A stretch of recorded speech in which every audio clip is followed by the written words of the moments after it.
Camila Vargas era invisible, una empleada que servía champaña a los invitados mientras estos ultimaban los detalles de la boda del año. Andrés Sotomayor era el novio perfecto, el acaudalado heredero destinado a un matrimonio de conveniencia. Pero bastó un cruce de miradas para que su mundo se viniera abajo. El día de la boda, ante cientos de testigos, hizo lo impensable. Abandonó el altar y salió corriendo tras ella, porque hay decisiones que valen más que fortunas enteras, y amores que, sencillamente, no caben en contratos sociales. 2 semanas antes de la ceremonia, la enorme residencia de la familia del campo bullía de actividad. Candelabros de cristal deslumbrantes, arreglos florales importados de Holanda, una lista de invitados con apellidos que movían los hilos del país. Camila estaba allí, como siempre, desdibujada entre las mesas de exquisitos postres y las copas de champaña. Valeria caminaba de un lado a otro, señalando fallas, exigiendo perfección absoluta. Su ajuar era un lujo impagable, su sonrisa, helada. Andrés llegó esa tarde, traje hecho a medida, la actitud imperturbable de quien se crió firmando acuerdos millonarios. Saludó a su prometida con un beso fugaz en la mejilla, sin pasión, sin un ápice de emoción. Fue en ese momento cuando Camila pasó llevando una pesada bandeja de plata. Sus pasos eran ligeros, casi imperceptibles. Pero el tacón se enganchó en el tapete de lana persa. La bandeja se desplomó. El estruendo resonó en toda la sala. Valeria explotó. Una humillación pública. Sus palabras fueron puñales. Camila agachó la cabeza, temblando de vergüenza. Y entonces Andrés hizo algo que dejó a todos boquiabiertos. Se agachó junto a ella y susurró: «No importa, déjame ayudarte». Sus miradas se cruzaron, y por un instante el tiempo se detuvo. Andrés no era un hombre libre. Jamás lo había sido. A sus 32 años, cargaba con el peso de un apellido y un imperio edificado a lo largo de 3 generaciones. Creció en medio de salas de juntas, cenas diplomáticas y debates sobre fusiones corporativas. Su padre, don Ricardo Sotomayor, había labrado cada paso de su existencia como se pule el mármol, con frialdad, estrategia e implacable rigor. El compromiso con Valeria no tenía nada que ver con el amor.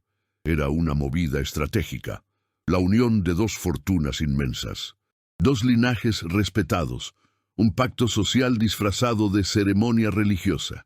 Él lo supo desde la primera cena con los padres de ella. Valeria era atractiva, sofisticada, elocuente, perfecta en sociedad, hueca en la intimidad. Nunca se habían reído de algo tonto juntos. Nunca habían compartido un silencio cómodo. Eran 2 ejecutivos negociando un convenio de por vida. Andrés revisaba en su despacho los documentos matrimoniales, cláusulas de bienes, repartición de la herencia. Incluso el afecto estaba sujeto a papeleo. Firmaba sin titubear, porque así actuaban los hombres de su clase. Seguir el libreto. Camila era distinta. Totalmente diferente. Llevaba 6 meses trabajando en la mansión de los del campo. Se despertaba a las 5 de la mañana para tomar 2 autobuses. Usaba el mismo uniforme desgastado, lavado a mano cada noche. Estudiaba enfermería en la universidad por las tardes, si le quedaba algo de energía. Soñaba con cosas sencillas, pero soñaba.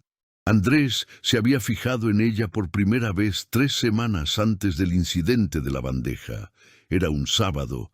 Él llegó temprano a la mansión y la encontró en el jardín, regando las plantas mientras tarareaba una melodía suave.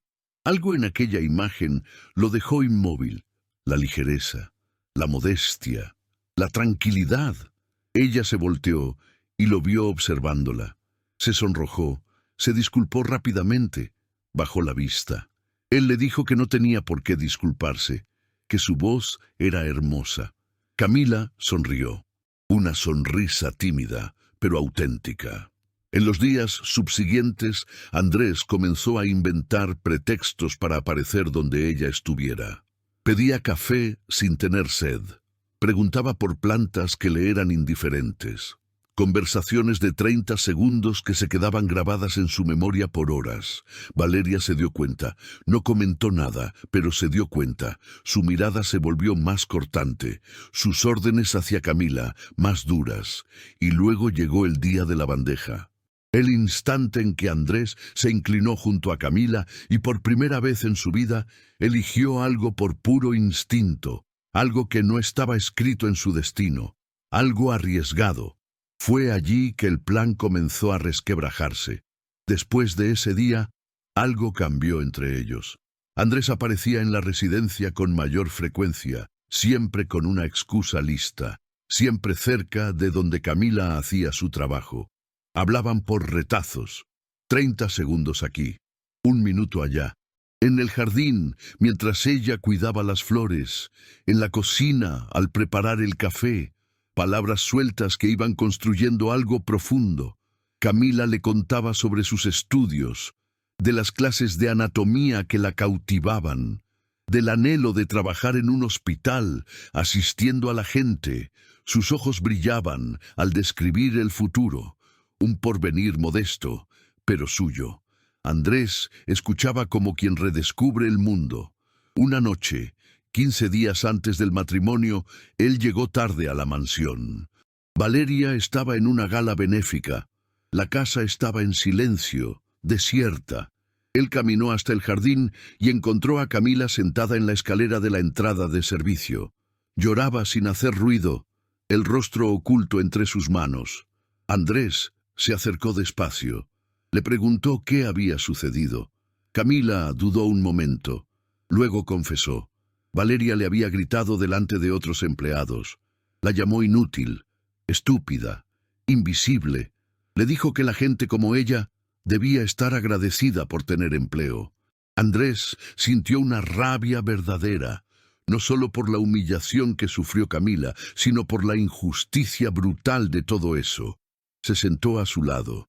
Le aseguró que Valeria se equivocaba, que Camila no era invisible, que él sí la veía. Cada día, cada vez que ponía un pie en esa casa, los ojos de Camila se clavaron en los suyos, y por primera vez Andrés verbalizó lo que lo oprimía desde hacía semanas. Se sentía atrapado, encerrado en una boda que no eligió, en una vida que le era ajena, en un guión redactado por otros.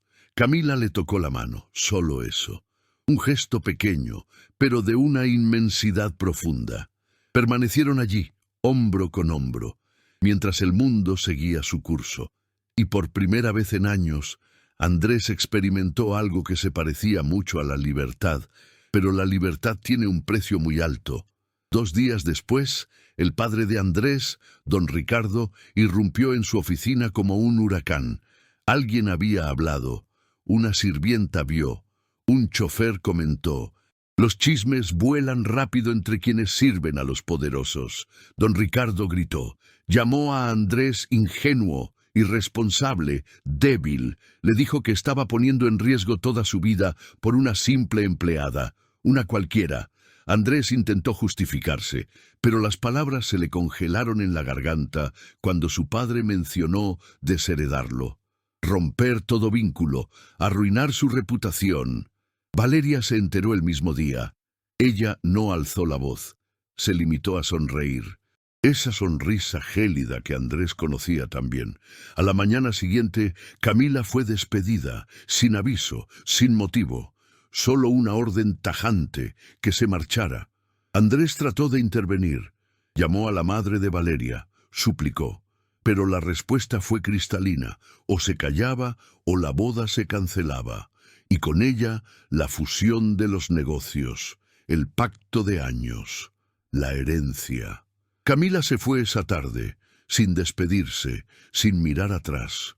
Andrés se quedó en el balcón, viendo cómo el auto en el que ella se fue desaparecía tras la curva del camino, y todavía creía que podía arreglar las cosas.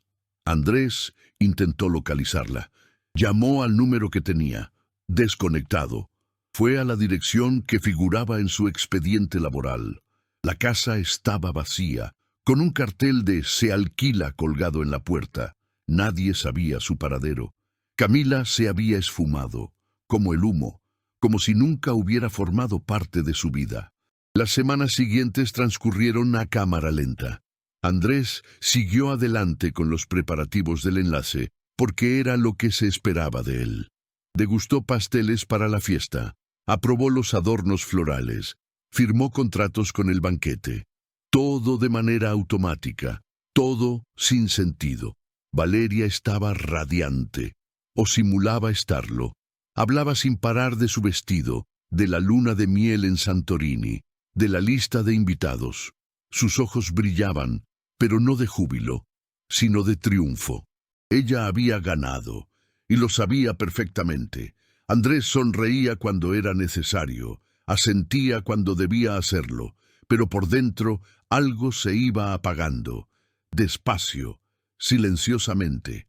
Un jueves, 3 semanas antes de la ceremonia, su mejor amigo, Lucas Fuentes, se presentó en su apartamento con 2 cervezas y una expresión de inquietud. Se sentaron en la terraza. Lucas no dijo nada por 5 minutos. Solo observó a Andrés fingir normalidad. Luego le preguntó, ¿qué diablos te sucede? Andrés soltó una risa vacía. Aseguró que estaba todo en orden, solo agotado. Estrés preboda. Lucas no le creyó.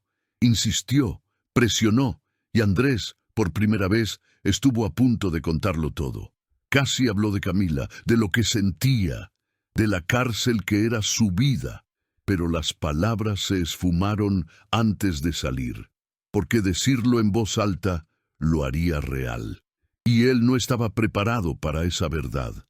Lucas se fue esa noche sin obtener respuestas, pero con la certeza de que su amigo estaba a la deriva. Los días que siguieron fueron aún más difíciles. Valeria comenzó a fiscalizar cada paso de Andrés. Lo llamaba 5 veces al día. Le preguntaba dónde estaba, con quién, por qué. Ya no confiaba, y lo hacía notar. Las cenas familiares se convirtieron en interrogatorios sutiles. Su padre sonreía mientras hablaba de la fusión de las empresas, del futuro promisorio, del orgullo de ver a su hijo finalmente madurar. Andrés bebía más de la cuenta, dormía menos de lo necesario. Se despertaba en medio de la noche con el corazón agitado, buscando algo que no estaba a su lado. Intentaba autoconvencerse. Se repetía que había tomado la decisión correcta. Camila había sido una ilusión, un desliz. Valeria era tangible. El matrimonio era la realidad. Esa era su vida. Siempre lo había sido. Pero mentirse a uno mismo es un ejercicio extenuante. Una semana antes del gran día, Andrés regresaba de una junta de negocios cuando vio a una mujer en la acera. Cabello oscuro, postura delicada, algo en la forma en que sostenía su bolso. Su corazón dio un vuelco, frenó el coche de forma abrupta. Bocinas e insultos detrás. No le importó. Salió corriendo, cruzó la calle, gritó su nombre. La mujer volteó. No era Camila. El rostro era completamente ajeno. Sus ojos, vacíos de reconocimiento. Lo miró como si estuviera loco. Quizás lo estaba. Andrés se disculpó. Regresó al auto. Las manos le temblaban tanto que apenas pudo encender el motor. Condujo hasta su piso. Se encerró en el dormitorio. Y por primera vez en años, Andrés se quebró. No lloró. Solo se sentó en el suelo, apoyando la espalda contra la pared, y se quedó allí, con la mirada perdida, sintiendo cómo el vacío invadía cada rincón de su alma. La vida que había construido era una fachada. El matrimonio inminente era una farsa. Y la única persona que le había hecho sentir algo de verdad había desaparecido. Valeria tocó a la puerta horas después. Preguntó si estaba bien. Andrés le aseguró que sí, solo cansado. Ella se fue, pero antes, desde el otro lado de la puerta, musitó algo que él escuchó con claridad. No me avergüences delante de todos. Esa noche, solo en la oscuridad. Andrés pensó que ya nadie volvería a él. ¿Alguna vez has tenido que mantener la sonrisa mientras por dentro te estás desmoronando? ¿Has fingido que todo va bien cuando cada parte de tu ser grita lo contrario? ¿Te has sentido preso en una existencia que no elegiste, pero que todos esperan que vivas? Si has pasado por esto, si has sentido esa soledad de estar rodeado de gente, pero totalmente solo, responde con un sí en los comentarios. Los leo todos y quiero saber que estás aquí conmigo en esta historia. 3 días antes de la boda, Andrés estaba ordenando su armario cuando encontró una chaqueta que no usaba hacía semanas. La misma que llevaba puesta aquella tarde en el jardín cuando conversó con Camila por primera vez. Metió la mano en el bolsillo distraídamente. Había algo ahí, un papel doblado, pequeño, arrugado. Lo desdobló con lentitud.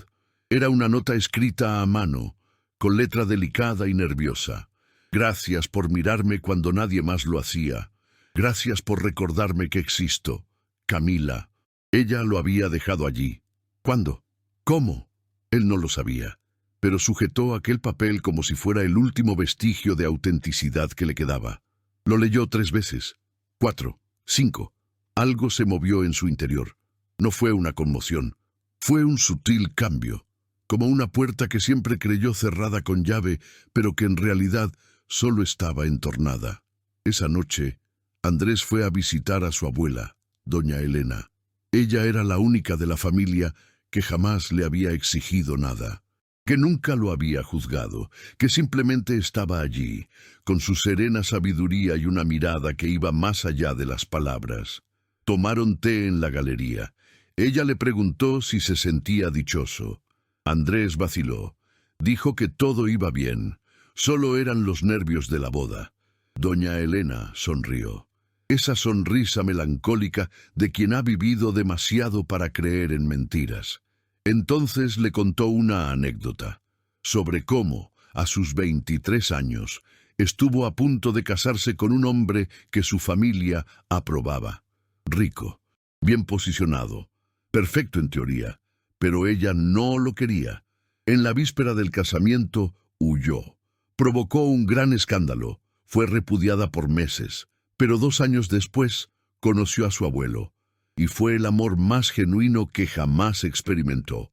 Andrés, le dijo tomándole la mano con firmeza, ¿te estás casando por amor o por temor? Él no contestó, porque no hacía falta. Doña Elena le apretó la mano con fuerza. La vida es demasiado corta para vivir el cuento que otros inventaron para ti. Andrés regresó a su casa esa noche y no concilió el sueño. Se quedó sentado en la cama, con la nota de Camila entre los dedos, reflexionando. Por primera vez en semanas, no intentó engañarse, solo se permitió sentir, y lo que sintió fue una revelación. A la mañana siguiente, antes de que saliera el sol, tomó su celular e hizo una llamada. Contrató un detective privado. Le pidió que encontrara a Camila. No importaba dónde, no importaba el costo, no sabía si lo lograría. Pero por primera vez quería intentarlo. El investigador llamó 2 días más tarde. Su voz era neutral, puramente profesional. Había dado con Camila. Trabajaba en un hospital público en el norte de la ciudad. Hacía turnos nocturnos como auxiliar de enfermería. Vivía en un apartamento pequeño, compartido con 2 compañeras. Se levantaba temprano, regresaba tarde, vivía su vida. Andrés anotó la dirección con manos temblorosas. Agradeció, cortó la llamada. Y se quedó allí, inmóvil en el centro del despacho, sintiendo cómo ese papel le quemaba las manos. Podía ir, podía verla, hablar con ella, pero ¿y si ella no quería verlo? ¿Y si había seguido adelante? ¿Y si aquellos instantes en el jardín no significaban para ella lo mismo que para él? Esa tarde, Andrés tomó su carro y manejó hasta el hospital. Estacionó al otro lado de la calle. Esperó. 3 horas después, ella salió. Andrés la vio antes de que ella lo notara. Camila lucía agotada. Tenía profundas ojeras. El uniforme estaba arrugado, pero cuando se detuvo en la acera, respiró profundo y sonrió al cielo. Había algo en ella que él reconoció al instante: quietud. Estaba en paz, sin él, sin esa vida, sin el caos que él representaba. Andrés apretó el volante hasta que le dolieron los dedos. Vio a Camila tomar el bus y perderse en la esquina, y no hizo nada.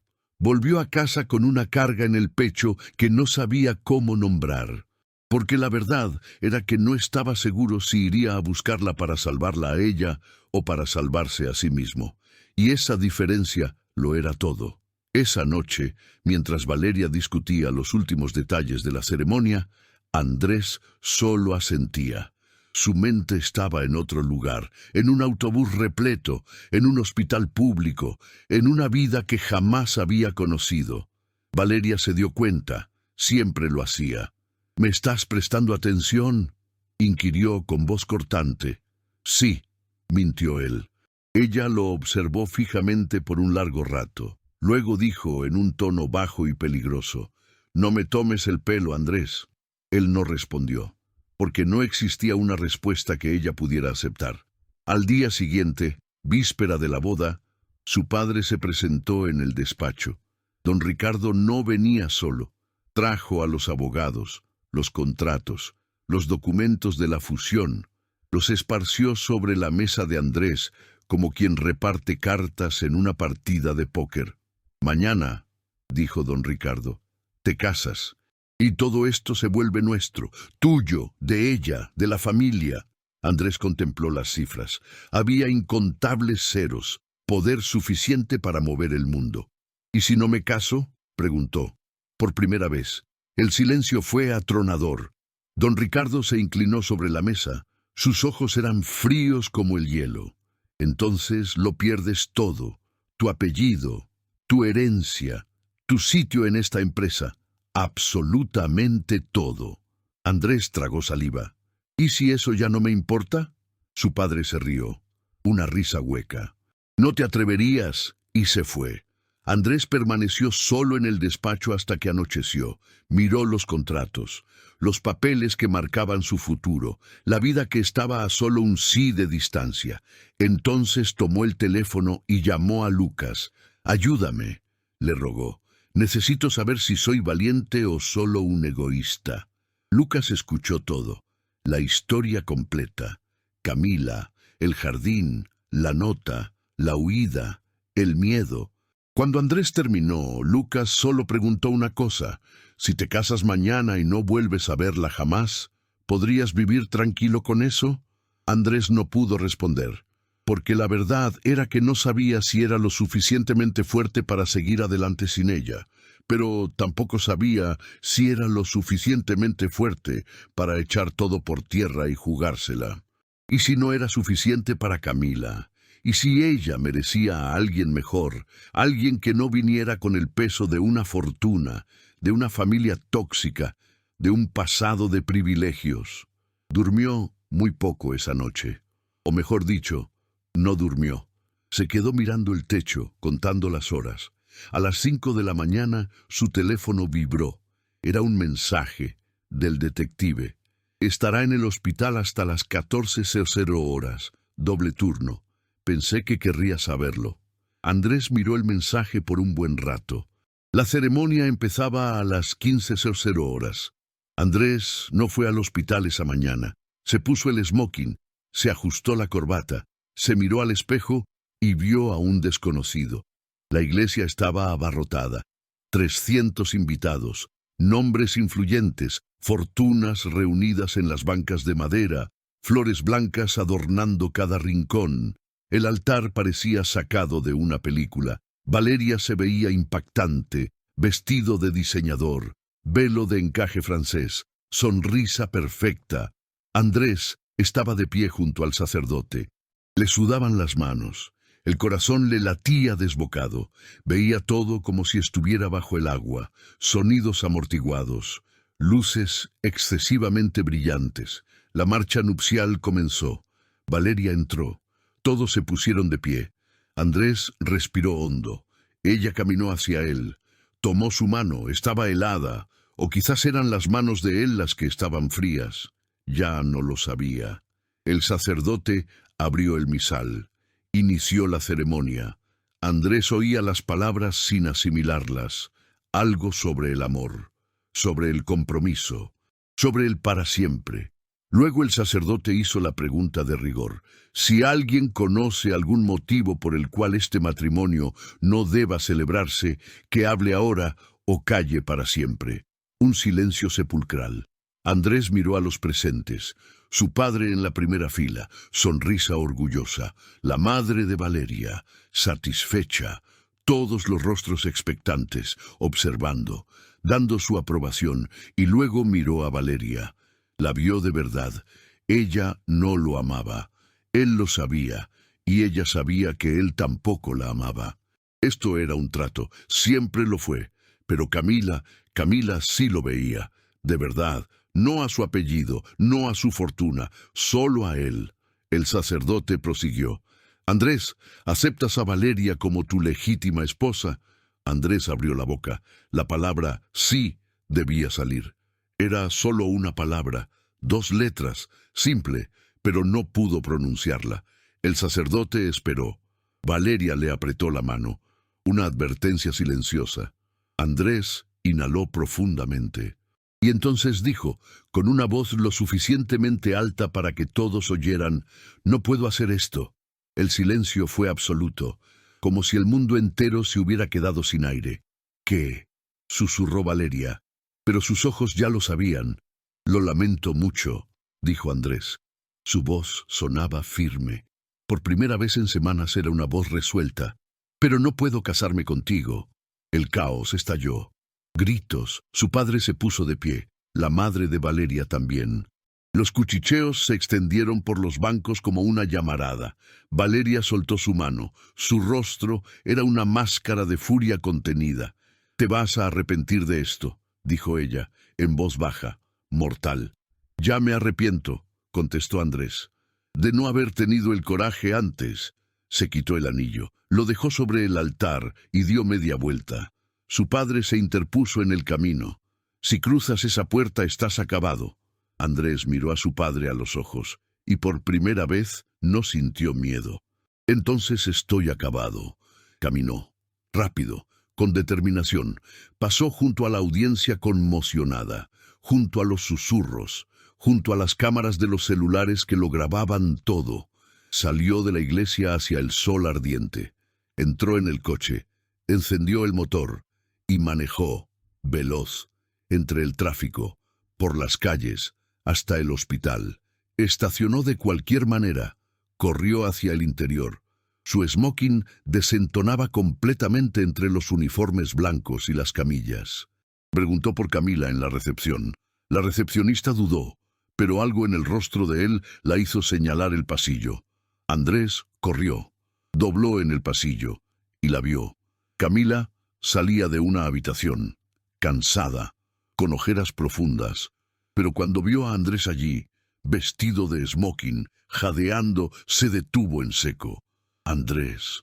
Su voz era un susurro de incredulidad. Él se acercó a ella, lento ahora, como si pudiera desvanecerse. «Sé que no me debes nada», le dijo. «Sé que lo arruiné todo. Pero necesitaba que supieras». Se detuvo, respiró. «Te elegí a ti, no a la fortuna, no a la familia. A ti». Camila lo miró, lágrimas en los ojos. «No debiste hacer eso». «Lo sé», dijo Andrés, «pero lo hice, y lo haría de nuevo». Ella dio un paso adelante, le tocó el rostro, y por primera vez desde que ella se había ido, Andrés pudo respirar de verdad. 8 meses después. El apartamento era modesto. 2 habitaciones en un vecindario sencillo, lejos de las mansiones y de los candelabros de cristal. Pero recibía la luz de la mañana por la ventana de la cocina. Y había silencios reconfortantes. Andrés preparaba café mientras Camila terminaba de alistar su mochila para el turno. Ahora llevaba el uniforme de enfermera profesional. Ya no era auxiliar. Había terminado sus estudios 3 meses atrás. Andrés estuvo en la graduación, en la primera fila, aplaudiendo con más entusiasmo que nadie. Él trabajaba en una firma de asesoría, pequeña, sin un apellido influyente en la fachada, sin el imperio de su padre. Había empezado de cero, ganaba menos, muchísimo menos, pero dormía en paz. La familia había roto todo contacto. Su padre no le contestaba las llamadas. Su madre le había enviado una carta fría donde le decía que los había decepcionado a todos. El dinero, la herencia, el apellido, todo había quedado atrás. Pero doña Elena seguía llamando. Cada semana preguntaba cómo estaban. Le decía que se sentía orgullosa. Y la noche anterior, en el cumpleaños de Camila, le había enviado un simple mensaje. Escogieron el amor. Eso lo dice todo. La fiesta fue íntima. Amigos del hospital. Algunos colegas de Andrés. Lucas trajo un pastel que se desmoronó a la mitad, pero todos rieron. Camila sopló la vela con los ojos chispeantes. Andrés la observó bailar en la sala diminuta, descalza, libre, y se dio cuenta de que nunca la había visto tan feliz. O tal vez nunca había prestado atención a lo que la verdadera felicidad significaba. Esa mañana, después de beber el café, salieron a caminar. Pasaron por un parque público, flores silvestres, el césped un poco crecido, nada comparado con los jardines de la mansión, pero había un banco de madera bajo la sombra de un árbol. Se sentaron allí. Camila apoyó la cabeza en su hombro. Andrés tomó su mano. No hablaron por un buen rato, solo se quedaron, escuchando a los pájaros, sintiendo el viento. Y entonces Camila murmuró casi para sí misma, «Valió la pena». Andrés besó su cabeza, sonrió. «Claro que valió», afirmó, porque al final ella no venció al mundo, sino que triunfó sobre lo que llevaba dentro. Y él también. Andrés comprendió que la valentía no es la ausencia de miedo, es actuar a pesar de él. Durante años vivió en piloto automático, siguiendo un guión escrito por otros, su apellido, su fortuna, su destino. Nada de eso era realmente suyo. Eran solo expectativas que arrastraba como cadenas. Abandonar el altar no fue un acto de rebeldía. Fue un acto de honestidad profunda. Por fin admitió ante sí mismo que una vida cómoda, basada en mentiras, no es más que una celda bien decorada, y que preferir el amor auténtico a la aprobación social no es egoísmo, es supervivencia. Camila descubrió algo igual de profundo, que su valor nunca dependió de ser vista por otros. Ella siempre fue importante. Siempre fue suficiente. Los ojos de Andrés solo reflejaron lo que ya existía. Ella no necesitaba ser rescatada, necesitaba ser reconocida, y lo más crucial, necesitaba reconocerse a sí misma. El camino no fue sencillo, hubo noches difíciles, cuentas apretadas, miradas de juicio en la calle, pérdida de estatus, pérdida de seguridad. Pero también hubo risas sinceras, desayunos sin prisas, conversaciones hasta altas horas, silencios que no pesaban. Aprendieron que el amor de verdad no es hallar a alguien perfecto, es encontrar a esa persona con quien puedes ser imperfecto, alguien que ve tus defectos y elige quedarse, no por obligación, ni por interés, sino porque simplemente no puede imaginarse la vida de otra manera. Al final, Andrés no necesitó la fortuna para ser feliz. Camila no necesitó la aprobación de los ricos para ser valiosa. Solo se necesitaban el uno al otro y el coraje de volver a empezar, porque a veces perderlo todo es la única forma de descubrir lo que de verdad importa. Si esta historia te llegó al corazón de alguna manera, déjame tu me gusta aquí. Eso me indica que estoy en el camino correcto. Y cuéntame en los comentarios desde qué ciudad estás viendo esto. Leo todos los mensajes, de verdad, y me aseguro de responder con afecto a quienes se toman un momento para comentar. Si crees en el poder de historias como esta, suscríbete al canal para no perderte las próximas. Solo estamos al comienzo de este viaje y cada nueva suscripción me da fuerzas para seguir. Cuento mucho contigo. Y no te vayas todavía. Elige una de las dos historias que te dejo en pantalla para ver ahora mismo. Nos vemos en el próximo video.